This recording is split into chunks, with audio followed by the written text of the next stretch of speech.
Sunil K, ಸಹಾಯಕ ಪ್ರಾಧ್ಯಾಪಕರು, ಸಮಾಜಶಾಸ್ತ್ರ ವಿಭಾಗ, ಸರ್ಕಾರಿ ಮಹಿಳಾ ಕಾಲೇಜು. ನೋಡಿ, ಮೊದಲನೇ ಒಂದು ಸ್ಕ್ರೀನ್ ನಿಮಗೆ ಕಾಣಿಸ್ತಾ ಇದೆ. ಇಲ್ಲಿ ಈ ಸಿದ್ಧಾಂತದ ಪ್ರಮುಖ ಚಿಂತಕರು. ಈ ಸಿದ್ಧಾಂತದ ಪ್ರಮುಖ ಚಿಂತಕರು ಅಂದರೆ ಈ ಪ್ರವರ್ತಕರು G.H. Mid, George Herbert mid. ಇವರು ಈ ಸಿಂಬಾಲಿಕ್ ಇಂಟ್ರಾಕ್ಷನಿಸಮ್ ಅಂತ ನಾವೇನು ಹೇಳ್ತೀವಿ, ಅಂತಕ್ರಿಯಾತ್ಮಕ ಪರಿದೃಷ್ಟಿಯ ಒಂದು ವಿಚಾರವನ್ನು ಮುನ್ನೆಲೆಗೆ ತಂದವರು ಸಮಾಜಶಾಸ್ತ್ರೀಯ ಅಧ್ಯಯನದಲ್ಲಿ.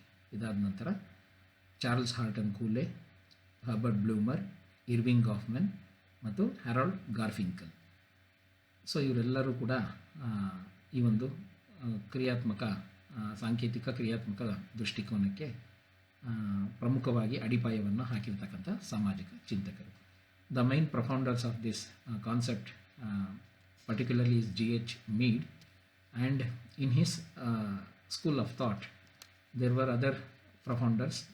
They were Charles Horton Cooley, who was well known for looking glass self theory, and Herbert Blumer, Irving Goffman, who is very famous for his identification of self through dramaturgical approach, and Harold Garfinkel. These are the people who created this symbolic interactionist perspective. Here, functional and conflicting paradigms analyze society at its macro level, that is, how broader social structure shape the society. That means, functional and conflicting paradigms that I have already discussed with you people in the last 2 sessions, how they contradict the idea of change. Both are the different, they are a polar opposites of each other in its core idea, but again they contribute for the structure of society. But here we can see that in this symbolic interactionist perspective, how interaction molds a person in a social structure, how interaction can bind a social relationships, and how interaction shapes the culture of the society is the core idea of symbolic interactionist perspective. So, interactive philosophy is a sociological paradigm. Paradigm means model that focuses on the types of social interaction that appear in everyday life or the basic form of social interaction. ಅಂದರೆ ಅಂತಕ್ರಿಯಾತ್ಮಕ ಪರಿದೃಷ್ಟಿ ಎಂಬುದು ಒಂದು ಸಮಾಜಶಾಸ್ತ್ರೀಯ ದೃಷ್ಟಿಯಾಗಿದ್ದು, ಇದು ಪ್ರತಿ ದಿವಸದ ಜೀವನದಲ್ಲಿ ನಮ್ಮ ಮಧ್ಯೆ ಕಾಣಬರುವ ಅಥವಾ ಮೂಲಭೂತವಾಗಿರ್ತಕ್ಕಂಥ ಒಂದು ಸ್ವರೂಪ. ಯಾವುದರ ಸ್ವರೂಪ ಅಂದರೆ ನಾವು ನಡೆಸ್ತಕ್ಕಂತಹ ಒಂದು ಸಂವಹನ ಅಥವಾ ಅಂತಕ್ರಿಯೆಗಳ ಒಂದು ಮೂಲಭೂತ ಸ್ವರೂಪ. ಸಾಮಾಜಿಕ ಅಂತಕ್ರಿಯೆಯ ಪ್ರಕಾರಗಳ ಬಗ್ಗೆ ಸಾಮಾನ್ಯೀಕರಣ ಮಾಡ್ತಕ್ಕಂಥದ್ದು ಕೂಡ ಇಲ್ಲಿ ಬಹಳ ಇಂಪಾರ್ಟೆಂಟ್ ಅಂತಂದರೆ ಬಹಳ ಮುಖ್ಯವಾಗುತ್ತೆ ಅಂತ ಒಂದು ಪರಿದೃಷ್ಟಿ ಹೇಳುತ್ತೆ. ಇದಕ್ಕೆ ಸಂಬಂಧಪಟ್ಟಂಗೆ ಒಂದು ವ್ಯಾಖ್ಯೆ ಎಕ್ಸಾಮ್ ಬರೆಯುವಾಗೂ ಸಹ ನೀವು ಎಸ್ಪೆಷಲಿ 10 ಮಾರ್ಕ್ ಕ್ವಶನ್ನು ಮತ್ತು 5 ಮಾರ್ಕ್ ಕ್ವಶನ್ ನೀವು ಅಟೆಂಪ್ಟ್ ಮಾಡುವಾಗ ಒಂದು ವ್ಯಾಖ್ಯೆ ಅಥವಾ ಡೆಫಿನೇಷನನ್ನು ನೀವು ಬರಿಬೇಕಾಗಿರೋದು ಕಡ್ಡಾಯ ಅಂತಲೇ ನಾನು ಹೇಳ್ತೀನಿ. ಯಾಕೆ ಅಂತಂದರೆ ಇದು ಆ ನಿರ್ದಿಷ್ಟವಾಗಿರ್ತಕ್ಕಂಥ ಪರಿಕಲ್ಪನೆಯನ್ನು ನೀವು ಎಷ್ಟರ ಮಟ್ಟಿಗೆ ನೀವು ಅಧ್ಯಯನ ಮಾಡಿದ್ದೀರಾ ಮತ್ತು ಇತರೆ ಚಿಂತಕರ ಒಂದು ವ್ಯಾಖ್ಯೆಗಳನ್ನು ಎಷ್ಟರ ಮಟ್ಟಿಗೆ ನೀವು ಅರ್ಥೈಸಿಕೊಂಡಿದ್ದೀರಾ ಅನ್ನೋದಕ್ಕೆ ಒಂದು ವಿಚಾರ ಇಲ್ಲಿ ಪ್ರಕಟ ಮಾಡ್ದಂಗಾಗುತ್ತೆ ನೀವು ಎಕ್ಸಾಮ್ ಬರೆಯುವಾಗ. ಅದರ ಪ್ರಕಾರ ಇಲ್ಲಿ ನೋಡಿ, ಜಾನ್ ಮ್ಯಾಸಿಯೋನಿಸ್ ಅಂತಕ್ಕಂಥವರು ಏನು ಹೇಳಿದ್ದಾರೆ ಅನ್ನೋದನ್ನು ನೋಡೋಣ. ಅಂತಕ್ರಿಯೆ ಪರಿದೃಷ್ಟಿ ಎಂಬುದನ್ನು ವ್ಯಕ್ತಿಗಳ ಪ್ರತಿದಿನದ ಆ ಕ್ರಿಯೆಯ ಫಲಶ್ರುತಿಯಾಗಿ ಸಮಾಜವೆಂಬುದು ಹೇಗೆ ರೂಪಿತವಾಗಿದೆ ಎಂಬುದನ್ನು ಸ್ಥಾಪಿಸಲು ಬಳಸಿಕೊಳ್ಳಬಹುದಾದ ತಾತ್ವಿಕ ಚೌಕಟ್ಟು ಅಂತ ಕರಿಬಹುದು. ತಾತ್ವಿಕ ಚೌಕಟ್ಟು ಅಂದರೆ ಲಾಜಿಕಲ್ ಅಂತಂದರೆ ನಾವಿಲ್ಲಿ ಕರೆಕ್ಟಾಗಿ ಇದನ್ನು ಅರ್ಥ ಮಾಡ್ಕೊಳ್ಬೇಕು.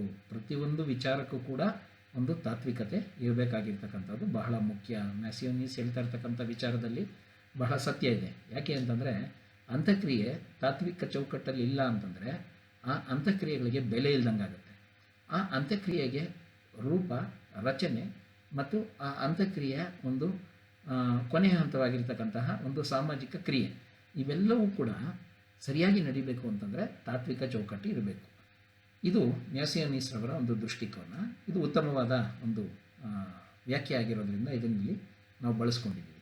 The philosophical framework that can be use to establish what constitutes a social process is the result of that everyday action of individual.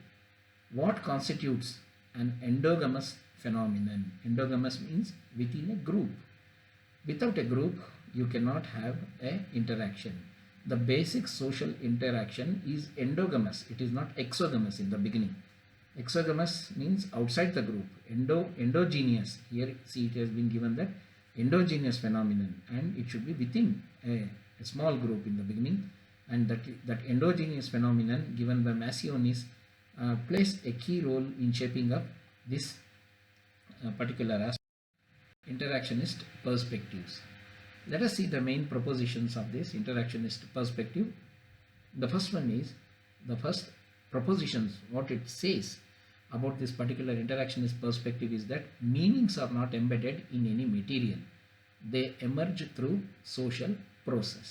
That means no material object has any meaning on this earth, and we create a meaning for that through our social interaction. ಅಂದರೆ ಯಾವುದೇ ವಸ್ತುಗಳಲ್ಲಿ ಯಾವುದೇ ಅರ್ಥ ಇರೋದಿಲ್ಲ. ಪ್ರತಿಯೊಂದು ಜಡ ವಸ್ತುಗಳಾಗಿರ್ಬೋದು ಅಥವಾ ಇನ್ಯಾವುದೇ ವಸ್ತುಗಳಾಗಿರ್ಬೋದು, ಆ ವಸ್ತುವಿಗೆ ಹೆಸರು, ಆ ವಸ್ತುವಿನ ಉಪಯೋಗ, ಆ ವಸ್ತುವಿನಲ್ಲಿರ್ತಕ್ಕಂಥ ಇತ್ಯಾತ್ಮಕತೆ ಮತ್ತು ನೇತ್ಯಾತ್ಮಕತೆ ಇವೆಲ್ಲವನ್ನೂ ಅರ್ಥೈಸಿಕೊಂಡಾಗ ಆ ವಸ್ತುವಿಗೆ ಒಂದು ಬೆಲೆಯನ್ನು ನಾವು ಕೊಡ್ತೀವಿ, ಒಂದು ಅರ್ಥವನ್ನು ನಾವು ಕೊಡ್ತೀವಿ. ನಾವಂದರೆ ಸಮಾಜ. ಸೊ ಇದನ್ನು ನಾವೇನಂತ ಕರಿತೀವಿ, ಈ ಬೆಲೆ ಕೊಡೋದು ಅಥವಾ ಅರ್ಥ ಕೊಡೋದಿದೆಯಲ್ಲ, ಪ್ರತಿಯೊಂದು ವಸ್ತುಗಳಿಗೆ ಅದನ್ನೇ ಸಾಮಾಜಿಕ ಪ್ರಕ್ರಿಯೆ. ಈ ಪ್ರಕ್ರಿಯೆಗಳ ಮೂಲಕ ನಾವು ಅರ್ಥೈಸುತ್ತೇವೆ ಇದನ್ನು ಅಂತ ನಾವಿಲ್ಲಿ ಅರ್ಥ ಮಾಡ್ಕೊಳ್ಬೇಕು. That means any material object, the material object does not have any meaning. It is neutral meaning. It doesn't have any idea, it doesn't have any ideologies, it doesn't have any moral, but we the people in the society do provide meanings for each and every material, each and every system, each and every relationship, and providing that meaning itself is called as interaction or social process. This social process is nothing but a social interaction. ಸಾಮಾಜಿಕ ಪ್ರಕ್ರಿಯೆ ಮತ್ತಿನ್ನೇನೂ ಅಲ್ಲ, ಸಾಮಾಜಿಕ ಅಂತಕ್ರಿಯೆ. ಅಂತಕ್ರಿಯೆಗಳ ಮೂಲಕ ನಿರ್ಮಾಣವಾಗುವುದೇ ಸಾಮಾಜಿಕ ಪ್ರಕ್ರಿಯೆಗಳು. ಸಾಮಾಜಿಕ ಪ್ರಕ್ರಿಯೆಗಳು ಅಂದರೆ ನಿಮ್ಗೆ ಈಗಾಗಲೇ ಕಳೆದ ತರಗತಿಗಳಲ್ಲಿ ಓದಿರ್ತೀರ. ಸಹಕಾರ ಇರ್ಬೋದು, ಸಂಘರ್ಷ ಇರ್ಬೋದು, ಸ್ಪರ್ಧೆ ಇರ್ಬೋದು, ಅಥವಾ ಸ್ವಾಂಗೀಕರಣವಿರ್ಬೋದು. ಇವೆಲ್ಲವೂ ಕೂಡ ಸಾಮಾಜಿಕ ಪ್ರಕ್ರಿಯೆಗಳು. ಸೊ ಇವುಗಳ ಮೂಲಕ ಮನುಷ್ಯ ಏನು ಮಾಡ್ತಾನೆ, ಸಮಾಜ ಜೊತೆಗೆ ತನ್ನ ಒಡನಾಟವನ್ನು ಮುಂದುವರಿಸ್ಕೊಂಡು ಹೋಗ್ತಾನೆ. ಎರಡನೇ ಪಾಯಿಂಟ್ ಏನು ಹೇಳ್ತೀನಿ ನೋಡಿ, ತಮ್ಮ ದೃಷ್ಟಿಯಲ್ಲಿ ವಸ್ತುಗಳು ಹೊಂದಿರುವ ಅರ್ಥಗಳಿಗೆ ಅನುಗುಣವಾಗಿ ಅಥವಾ ಅನುಸಾರವಾಗಿ ಜನರು ಅವುಗಳೊಂದಿಗೆ ವ್ಯವಹರಿಸುವರು. ತಮ್ಮ ದೃಷ್ಟಿಯಲ್ಲಿ ವಸ್ತುಗಳು ಹೊಂದಿರುವ ಅರ್ಥಗಳಿಗೆ, ಅಂದರೆ ಪ್ರತಿಯೊಂದಕ್ಕೂ ಕೂಡ ಒಂದೊಂದು ವಸ್ತುಗಳಿಗೆ ಒಂದೊಂದು ಬೆಲೆಯನ್ನು ಮನುಷ್ಯನೇ ಕೊಟ್ಕೊಂಡು ಹೋಗ್ತಾನೆ. ಅದರ ಒಂದು ಬಾಳಿಕೆ ಮತ್ತು ಅದರ ಒಂದು ಅರ್ಥ, ಇವುಗಳ ಆಧಾರದ ಮೇಲೆ ಅವೇನು ಮಾಡ್ತಾರೆ ಅಂತಂದರೆ ಜನ ಅವುಗಳೊಂದಿಗೆ ವ್ಯವಹರಿಸುತ್ತಾರೆ. ಅಂದರೆ ಉದಾಹರಣೆಗೆ, ಒಬ್ಬ ಮನುಷ್ಯನ ಹತ್ರ ಯಾವುದಾದ್ರೂ ಒಂದು ವಸ್ತುವಿದ್ದರೆ, ಆ ವಸ್ತು ಅವನು ಆರ್ಥಿಕವಾಗಿ ಸದೃಢನಾಗಿದ್ದರೆ ಅದರ ಬಗ್ಗೆ ಬಹಳ ತಲೆ ಕೆಡಿಸ್ಕೊಂಡು ಆ ವಸ್ತುಗಳನ್ನು, ಇನ್ನೂ ಉತ್ತಮವಾದ ವಸ್ತುಗಳನ್ನು ಅವನು ಪಡ್ಕೊಳ್ಬೇಕು ಅಂತ ಅಂದ್ಕೊಳ್ತಾನೆ. ಅದೇ ಒಬ್ಬ ಬಡ ಮನುಷ್ಯನ ಹತ್ರ ಯಾವುದನ್ನ ಒಂದು ವಸ್ತುವಿದ್ದರೆ ಅದನ್ನು ಉಳಿಸ್ಕೊಳ್ಳೋದೇ ಅವನಿಗೊಂದು ದೊಡ್ಡ ಒಂದು ವ್ಯವಹಾರವಾಗಿರುತ್ತದೆ. ಅಂದರೆ ಮನುಷ್ಯ ವಸ್ತುಗಳ ಜೊತೆಗೆ ಯಾವ ರೀತಿ ಸಾಮಾಜಿಕ ಪ್ರಕ್ರಿಯೆಗಳನ್ನು, ಯಾವ ರೀತಿ ಸಾಮಾಜಿಕವಾಗಿ ತನ್ನ ಕ್ರಿಯೆಗಳನ್ನು ಮಾಡ್ತಾನೆ ಅನ್ನೋದಕ್ಕೆ ಇದೊಂದು ಉತ್ತಮವಾಗಿರ್ತಕ್ಕಂಥ ಒಂದು ಉದಾಹರಣೆ ಅಷ್ಟೇ. ಇದನ್ನೇ ಅಂತಃಕ್ರಿಯಾತ್ಮಕ ಪರಿದೃಷ್ಟಿ ಅಂತ ನಾವು ಕರಿತೀವಿ. People deal with objects in their own eyes in accordance with the meanings they have. In one of the book I read that some of the objects, like when a man owns a pet dog, he is ready to invest more money. A rich person is ready to invest more money on the comforts of the pet dog, but whereas for a poor man, owning a pet dog itself is a big dream, and he cannot opt for that. His interaction says that, his social interaction says that owning a pet dog is a costly affair, but for a rich person, the same object provides a good social interaction, and he feels that it is a style of, or it is a symbol of status. So each and every social interaction differ from person to person. That is the main proposition, the second preposition. The third preposition is that these meanings originate through social intercourse social action is the emergence of individual style of action. That means that every person in the society has to go through social interaction, and the root cause of this social interaction is based in social action. And you might have been studied in sociological theories. Weber has given various types of actions: rational action, Zweck rational action. So in such a way, he has given various meanings for various actions in the society.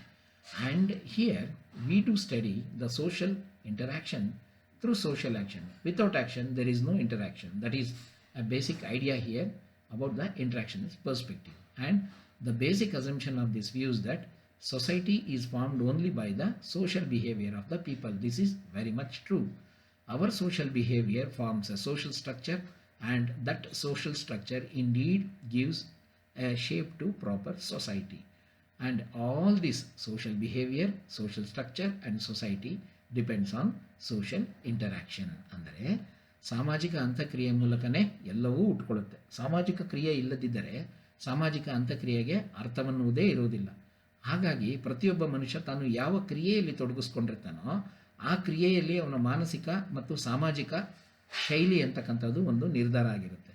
ಒಬ್ಬ ವ್ಯಕ್ತಿಗೆ ಒಂದೇ ಕೆಲಸವನ್ನು ಕೊಟ್ಟಾಗ ಒಬ್ಬೊಬ್ಬ ವ್ಯಕ್ತಿ ಒಂದೊಂದು ಥರ ಆ ಕೆಲಸವನ್ನು ಮಾಡಿ ಮುಗಿಸ್ತಾನೆ. ಇದರರ್ಥ ಏನು ಅಂದರೆ, ಆ ವ್ಯಕ್ತಿ ತಾನು ರೂಪಿಸ್ಕೊಂಡಿರ್ತಕ್ಕಂತಹ ವಿಚಾರಗಳು, ತಾನು ತೊಡಗಿಸ್ಕೊಂಡಿರ್ತಕ್ಕಂತಹ ಅಂತಕ್ರಿಯೆ, ತನ್ನ ಸುತ್ತಮುತ್ತಲಿನ ಸಾಮಾಜಿಕ ಪರಿಸರದೊಂದಿಗೆ ಹೊಂದಿಕೊಂಡು ಅವನು ಮಾಡಿಕೊಂಡಿರ್ತಕ್ಕಂತಹ ಒಂದು ಅಂತಕ್ರಿಯೆ ಆಧಾರದ ಮೇಲೆ ಅವನ ಒಂದು ವ್ಯಕ್ತಿಗತ ಶೈಲಿ ರೂಪವಾಗುತ್ತೆ. ಆ ವ್ಯಕ್ತಿಗತ ಶೈಲಿಯನ್ನು ಇಲ್ಲಿ ಕ್ರಿಯೆ ಅಂತ ಕರಿತೀವಿ.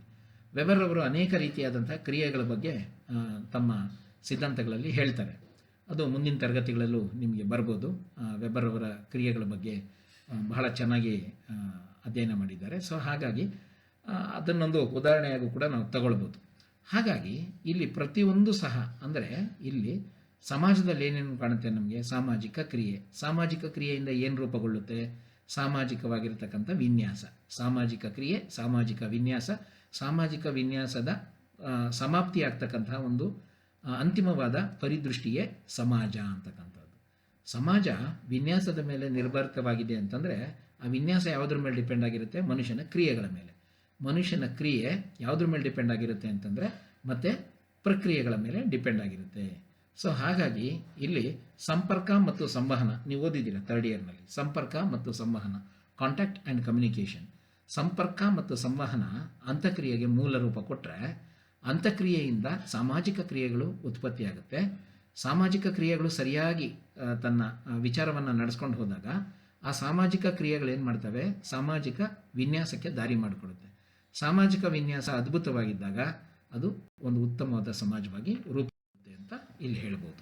ಸೊ ಕೊನೆಯ ಒಂದು ಅಂಶ ಇದರಲ್ಲಿ ನೋಡಬೇಕಾಗಿರ್ತಕ್ಕಂಥದ್ದು, the final preposition says that the creation, nurture and transformation of a system of society is all but possible without the social interactions of the people. Andre that means the creation, that is the basic of social interaction. Nurturing means the formative years or the formative period of social interaction. Creation, formative period and transformation. These are the three steps of any social system. That means creation of a social system, development and growth is called as a nurturing of the social system, and once the society grows and mature itself, it is ready for the transformation in the society and social system. All of all, it cannot transform itself. It should have nurturing, it should have creation. Creation is the basic premises of any social interaction, and after creation there will be nurturing, and after nurturing there will be transformation, and each and every creation, nurturing and transformation are interdependent on each other, and all these things are not possible without social interactions of the people. ಅಂದರೆ ಸಾಮಾಜಿಕ ವ್ಯವಸ್ಥೆಯಲ್ಲಿ ಪ್ರಥಮ ಪಥ ಸೃಷ್ಟಿ ಅಂತಕ್ಕಂಥದ್ದು. ಸೃಷ್ಟಿ ಇದ್ದಾಗ ಮಾತ್ರ ಆ ಸೃಷ್ಟಿಯನ್ನು ಸಂಪೋಷಣೆ ಮಾಡಿ ಬೆಳೆಸೋದಕ್ಕೆ ಸಾಧ್ಯ ಆಗುತ್ತೆ. ಆ ಸಂಪೋಷಣೆ ಅಂತ ಹಂತವನ್ನು ದಾಟಿದ ನಂತರ ಪರಿವರ್ತನೆಯ ಹಂತ ಅಂತ ಪ್ರಾರಂಭವಾಗುತ್ತೆ ಸಮಾಜದಲ್ಲಿ. ಸೃಷ್ಟಿ ಮತ್ತು ಸಂಪೋಷಣೆ ಇಲ್ಲ ಅಂದರೆ ಪರಿವರ್ತನೆ ಅಸಾಧ್ಯ. ಈ ಪರಿವರ್ತನೆ ಆದ ನಂತರ ಇನ್ನೂ ಒಂದು ಮುಂದಿನ ಹಂತಕ್ಕೆ ಹೋಗೋದೇನು ಅಂತಂದರೆ ಪ್ರಗತಿ ಅಂತ ನಾವು ಕರಿತೀವಿ. ಪರಿವರ್ತನೆ, ಪ್ರಗತಿ ಮತ್ತು ಇವೆರಡಕ್ಕೂ ಅರ್ಥ ಬರಬೇಕು ಅಂದರೆ ಸಂಪೋಷಣೆ ಬಹಳ ಇಂಪಾರ್ಟೆಂಟು. ಸಂಪೋಷಣೆ ಅನ್ನೋದು ಸೃಷ್ಟಿಯಿಂದನೇ ಪ್ರಾರಂಭವಾಗುತ್ತೆ. ಸೃಷ್ಟಿಗೆ ಮಾಡೋದು ಯಾವುದು ಅಂದರೆ ಸಾಮಾಜಿಕ ಅಂತಕ್ರಿಯೆಗಳು. ಸೊ ಸಾಮಾಜಿಕ ಅಂತಕ್ರಿಯೆ ಮಾನವನ ಕ್ರಿಯೆಗಳನ್ನು, ಮಾನವನ ರಚನೆಯನ್ನು ಸೃಷ್ಟಿ ಮಾಡಿ, ಸಂಪೋಷಣೆ ಮಾಡಿ ಮತ್ತು ಪರಿವರ್ತನೆಗೊಳಿಸುವುದೇ ಸಾಮಾಜಿಕ ಅಂತಕ್ರಿಯೆ ಪರಿದೃಷ್ಟಿಯ ಒಂದು ಅಂತಿಮವಾಗಿರ್ತಕ್ಕಂಥ ವಿಚಾರಗಳು. ಇದನ್ನು ಸಮಾಜಶಾಸ್ತ್ರವನ್ನು ಒಂದು ದೊಡ್ಡ ವಿಷಯವಾಗಿ ಪರಿವರ್ತನೆಗೊಳಿಸೋದ್ರಲ್ಲಿ ಈ ಸಾಮಾಜಿಕ ಅಂತಕ್ರಿಯೆ ಪರಿದೃಷ್ಟಿಯ ಪಾತ್ರ ಬಹಳ ದೊಡ್ಡದು ಅಂತ ಹೇಳಿ ಇಂದಿನ ಒಂದು ತರಗತಿಯನ್ನು ಇಲ್ಲಿಗೆ ನಾನು ನಿಲ್ಲಿಸ್ತಾ ಇದ್ದೀನಿ. ಧನ್ಯವಾದ.